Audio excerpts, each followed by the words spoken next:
All right. So let's just sort of, your book is set. It's almost like, it's almost I guess, a sequel of sorts. And maybe it's a little bit too early to write the sequel, but maybe not in some ways, of what we learned about why there was a financial crisis.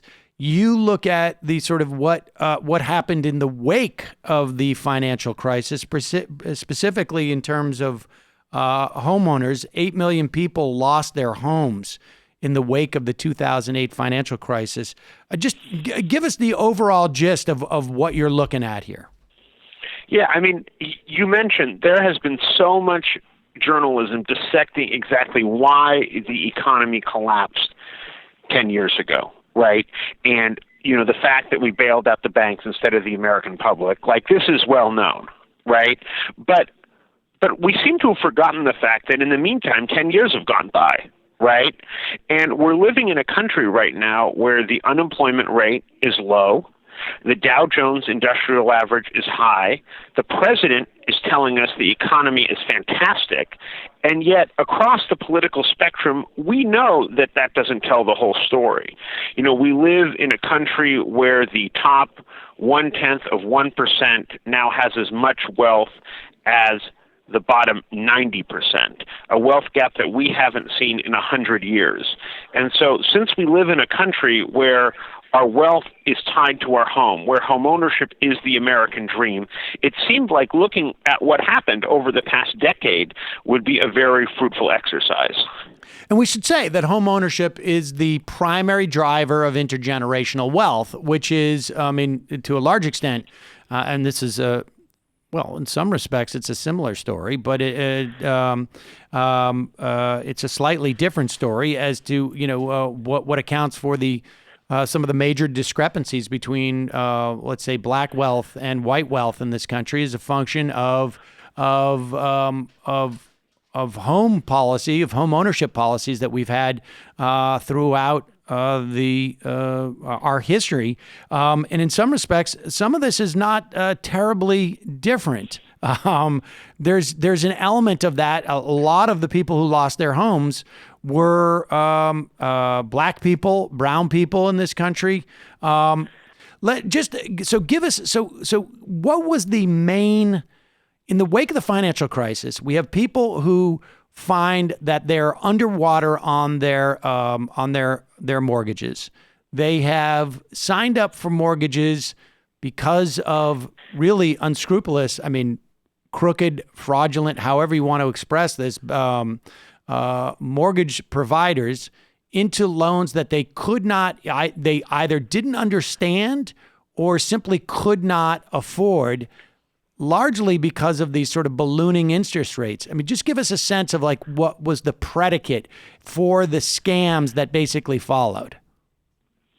Well, I guess the easiest way to understand this is actually to look at the Homewreckers, because when you start to talk about the financial concept, it can give you a headache really fast, right? Which is why I try to tell this as a story about families and homes and the capitalists who benefited. And the first capitalist that I talk about in the book is Steve Mnuchin, who is now Donald Trump's Treasury Secretary. And what happened was that there was this bank in Southern California called IndyMac. Mm-hmm. It was some of your listeners may remember it was the first big failure of the financial crisis before even Lehman Brothers. There was a run on the bank. It was broadcast live on television. There were crowds around the block at its Pasadena, California headquarters, and the government stepped in and took the bank over, right? And most people were looking at this bank and going, what a disaster. It was offering all those predatory financial products that you were just talking about. One of its big products was the Ninja loan. No income, no job, no assets, no problem. Another big product that it offered was the reverse mortgage, which is exactly what it sounds like. Instead of you paying off the mortgage month after month and your debt going down and you building wealth for your family, the amount of the mortgage goes up every month. And when you die, the bank takes the house. These were the kind of products that IndyMac did. And so Steve Mnuchin, who's now Trump's Treasury Secretary, he was sitting in his office in Manhattan watching this disaster unfold on CNBC, and he saw an opportunity.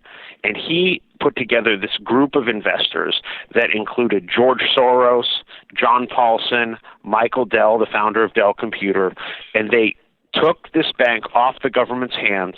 They paid the government nothing for the bank, and then they made an agreement whereby the government subsidized them while they foreclosed on families. So over the following 10 years, the government, according to documents I obtained under the Freedom of Information Act, paid Mnuchin and his group over $1 billion as they foreclosed on over 100,000 families, including 23,000 seniors. Okay, and there's a couple of things that we need to tease out here. First off, when Mnuchin organizes this group of investors, essentially, this hedge fund consortium of sorts, to buy IndyMac, turn it into One West, they do so. The reason why they have that many people, you write, or I should say that many partners, is because the way that regulation, that bank regulation would kick in is if any one of those hedge funds owned enough of the bank that they became, they qualified as being sort of a bank holding company. But by each chipping in a small enough amount, then the regulation doesn't kick in the same way. Is that right? Right. So, there's all kinds of requirements for transparency. The Federal Reserve is going to go look at your books if you own a bank, right? Because we don't want the global economy to collapse again. So each of the investors in Mnuchin's Group owns under 25% of the bank. And some of them own like ridiculously close to 25%, 24.974% is the percentage owned by J.C. Flowers and Company, for example. So they basically want to put as little money of their own in, get as much taxpayer subsidies as possible, and have as little government scrutiny as possible. And this led to a rigged system over the course of the ensuing decade. So, you started off 8 million homes were foreclosed on after the financial crisis. First of all, why were so many homes foreclosed on? Because the incentives went in that direction. Second of all, why didn't other families buy these homes, right? Why didn't we just have some families, maybe they took out irresponsible mortgages and they lost, and other families won? Again, the system was rigged in the favor of giant corporate landlords rather than individual families. Okay, so let's talk about that first part of the incentive structure to foreclose. So this is a sort of a classic case of we're going to allow you to privatize the profits and socialize the costs, but with the added feature of not only you're not only going to socialize the costs. In fact, we're going to pay you to socialize the costs is really the way that this worked, right? So explain that dynamic about why it became more profitable for a One West to actually force people into foreclosure, almost like, sort of and this is the thing that I think is really hard for people to grasp. Like, why would it be more profitable for a loan servicer, or maybe even the owner of a loan, to force the borrower into default, essentially, in this circumstance? Right, because normally if you're a bank, you want the loan to be paid back with interest, right? That's how you make money. And on the other hand, if you foreclose on a family and take the house, especially if it's a financial crisis and the house isn't worth as much as the loan, you would stand to lose a bucket of money, right? That would be like real capitalism. Right. But we didn't live after the financial crisis. We didn't live in like a real free market situation. We lived in a situation where the government was subsidizing people like Steve Mnuchin to foreclose on people. So the way it worked was, when Steve Mnuchin and his group acquired this bank, they were able to keep all the profits that they made on their new businesses. So, for example, Steve Mnuchin's bank became a huge lender to fracking companies. exploiting oil, out of the ground. It became a big financier of Hollywood films, some of your listeners probably know, right, and other private equity firms. Now, it could keep all the money that it made on this new business. Now, it had also this portfolio of bad loans from IndyMac from the financial crisis. With those loans, if it lost money on those loans by foreclosure, we agreed to pay for up to 90% of their losses. And not only the loss of the loan, we agreed to pay for most of their attorney's fees, appraisal costs, inspection costs, all the things that the bank usually doesn't want to do in a foreclosure. We agreed to pick up that tab.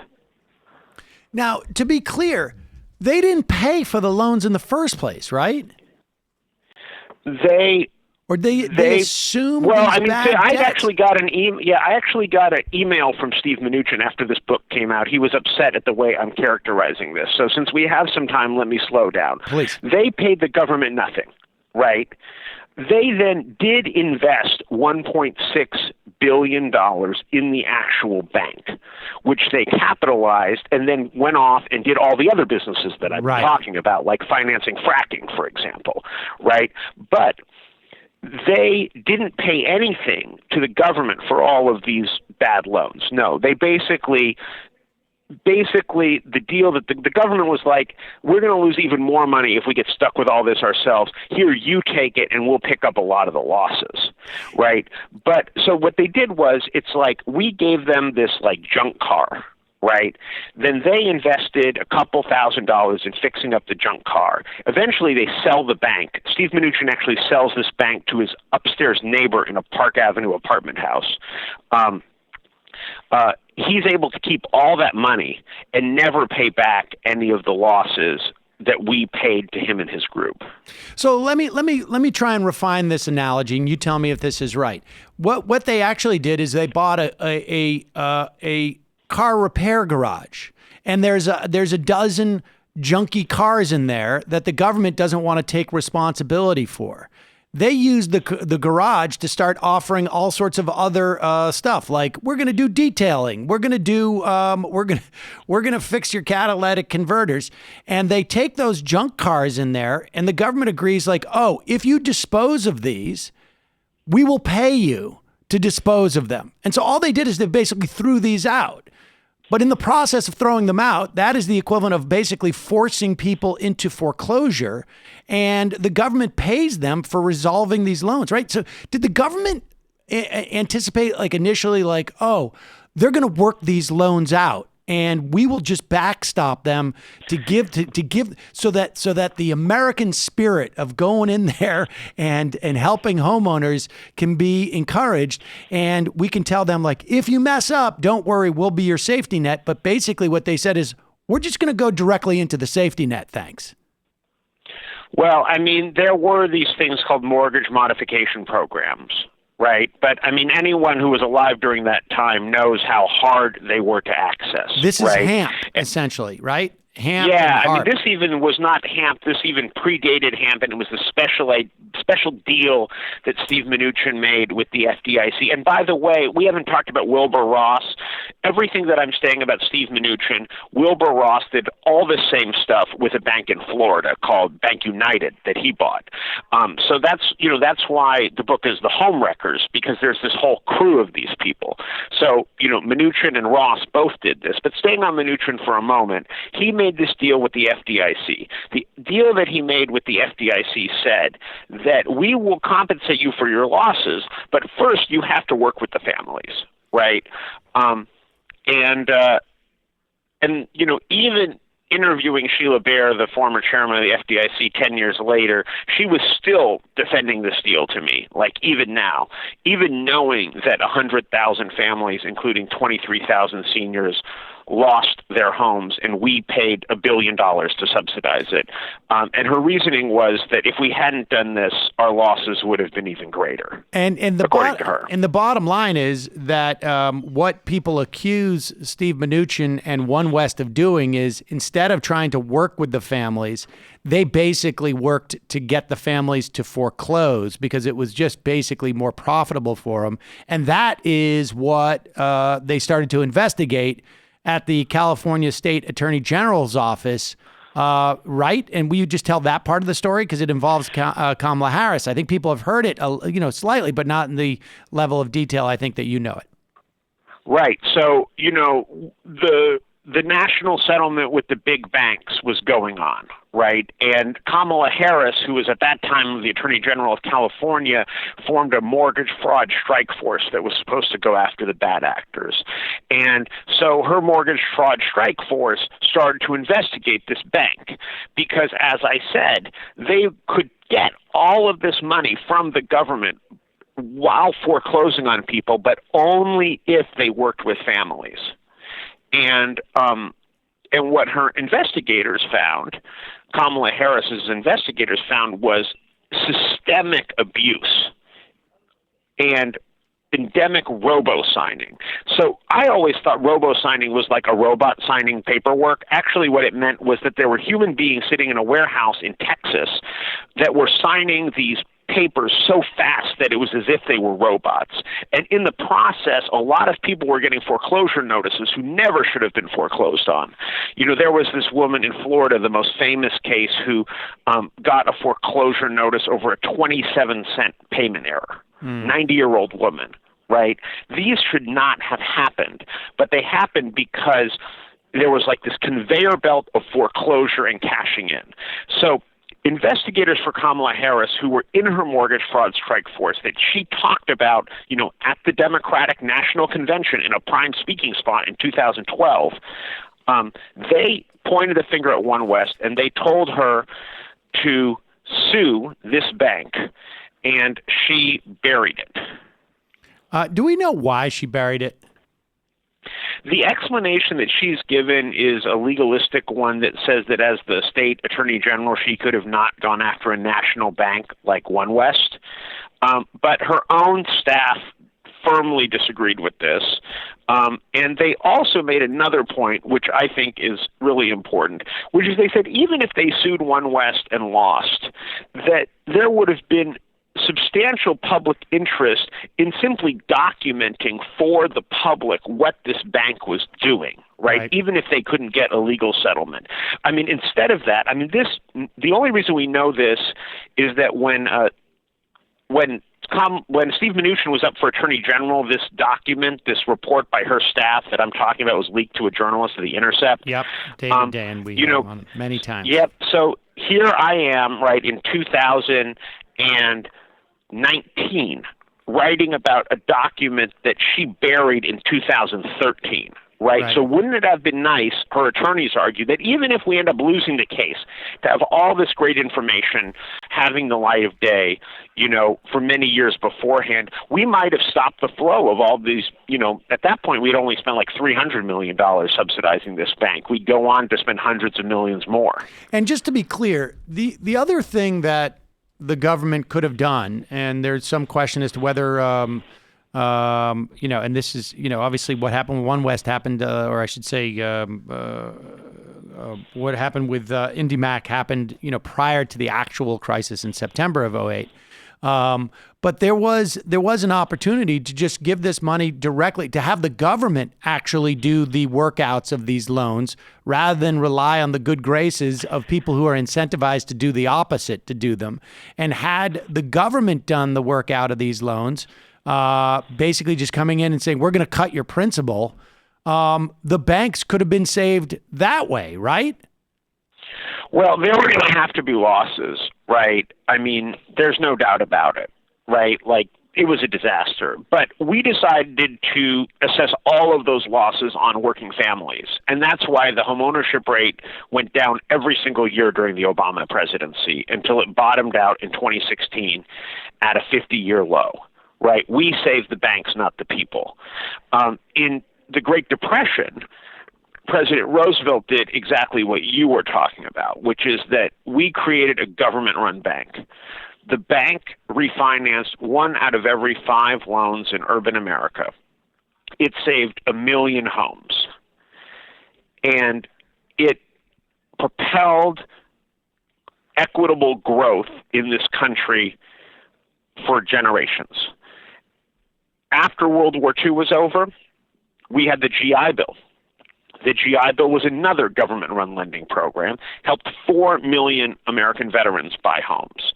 Important fact about both of these programs. The Homeowners Loan Corporation made money. The GI Bill broke even because when you invest in the American family and you give them a loan and you charge them interest, most of the time they pay it back, right? So this argument was being made in positions of power in 2008, and not just by lefties. Former members of the Federal Reserve Board were making this argument. Officials with the conservative American Enterprise Institute were making this argument as a fiscally conservative argument, saying, look, you're looking at shoveling all this money at the bankers.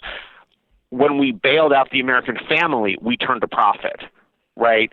And they were basically laughed out of the room by both Republicans, but also by Chuck Schumer and Nancy Pelosi. Right. All right. Let's just tell us a little bit about the story of Sandy Jala. You follow her throughout the story, and in her case, it has, I guess, a happy ending, but it takes a long time to get there, and it's a fairly unique one. But tell us about her. Yeah, I ran into Sandy about 2 years ago, and she, her dad worked for the water department. Her mom worked for a company that printed payroll checks. He was a World War II veteran, and they had bought, back in the 1980s, this house in Thousand Oaks, California, just north of Los Angeles, for slightly under $90,000. And they had a mortgage payment that was $600 a month. And as they were getting older, and they were in their 70s, sitting at home watching TV, this ad comes on television. James Garner, the actor, is the pitch man for this reverse mortgage. And the company behind the reverse mortgage was IndyMac. After they signed the reverse mortgage, Sandy their daughter immediately tries to get out of it, and they just won't let her. And she takes them to court, and in 2012, they get foreclosed on by Steve Mnuchin's bank in one of these foreclosures that we've been talking about. But I keep following her and the house even after the foreclosure, because I feel like at the point of the foreclosure, that's when the media usually checks out, right? But Sandy goes to the auction. She tries to save the house at the auction. And at the auction, the house is bought by this woman who comes with a Bluetooth headset and a little foldable desk. And Sandy doesn't know who she is, but the next day she gets home and she finds out that her house has been sold to a shell company called Colfin AI California 5 LLC. So this house that has been owned by her family for 30 years, now owned by this shell company. And the shell company turns out to be controlled by another one of Donald Trump's friends, Tom Barrack, who is, he introduced Ivanka at the Republican National Convention, and he planned the president's inauguration. And prior to all of that, he was a vulture capitalist amassing a national portfolio of 30,000 homes during the Great Recession. So before, it was 30,000 homes, 30,000 families. Now one home, 30,000. One owner, 30,000 homes, right? Yep. And Sandy just keeps fighting. She keeps fighting even after that. Even after Tom Barrack raises her rent 3 times, she keeps fighting, and she ends up winning an $89 million whistleblower settlement against Steve Mnuchin's bank. And this is a whistleblower because it showed this systemic program to create foreclosures, essentially. Yes. Basically, what she alleged was that the Mnuchin's Group was illegally billing the government on foreclosures. It gets really super complicated, and of course it was settled without any admission of guilt by Mnuchin's Group, right? So, quote-unquote, nobody who ever did anything wrong, but they do end up ponying up $89 million to the federal government, and Sandy gets a $1.6 million finder's fee, basically, for bringing this to the government's attention. This is a key TAM case where you can actually get a bounty for turning in people who are defrauding the government, and the fraud was a function of they did not essentially do what they were obligated to do in terms of helping homeowners in this instance. But part of the problem was the system was set up to trust people whose job it is, in their minds, to exploit any asymmetrical understanding of what's going on, essentially. Right. And also think about all the people who screwed up here, right? I mean, the FDIC was supposed to be minding this store. HUD was supposed to be minding this store. The Justice Department was supposed to be minding this store. Kamala Harris was supposed to be minding this store, right? It falls to this woman in Southern California who's just fighting for her own house, right? And in the course of fighting for her own house, lots of other families start to call her, and they're having the same experience she does. So then she finds a Washington, D.C. attorney. He brings her to go meet with the FBI and the Justice Department and all these things. And then finally, in 2017, so almost a decade after all of this starts, the government agrees to this $89 million settlement with the bank. But, of course, by this point, Steve Mnuchin has already sold the bank and is the Treasury Secretary. Right. So, Aaron, where do we go with this understanding of just how people exploited the sort of the mop-up, I guess, of the financial crisis or the wake of it? What should we know? What's important for us, I guess, to know going forward, or how does this inform us for the future? I think that first of all, we have to understand where we're at, right? Right now, we're in an era where we're always talking about issues like gentrification, displacement, right? Housing affordability. We live in a country right now where so many families just feel like they're holding on. And we have to put this in the context of a historically low homeownership rate, right? That if you own your home, then you have stability and you can build wealth. So we have to put homeownership back into the equation. And really talk about what happened to these 8 million homes, and not just pretend that we have a supply problem. Right? And then second of all, we need to remember the decisions that were made that got us to this point. And remember that there were good proposals for a government-run bank to bail out the people that, would have rekindled decisions that were made, 80 years before that were helpful to the country and profitable to the government, right? That led to generations of shared prosperity. And these are really good discussions for us to be having right now when we're in a presidential election season and when a recession could be around the corner. And so, people say Aaron, why are you writing about this now? It's all old news. I was like, this is exactly what we need to be talking about right now. Indeed. Homewreckers, how a gang of Wall Street kingpins, hedge fund magnates, crooked banks, and vulture capitalists suckered millions out of their homes and demolished the American dream. Aaron Glantz, thanks so much for your time today. Really appreciate it. We will put a link to your book at majority.fm. Thank you so much, Sam. All right, folks.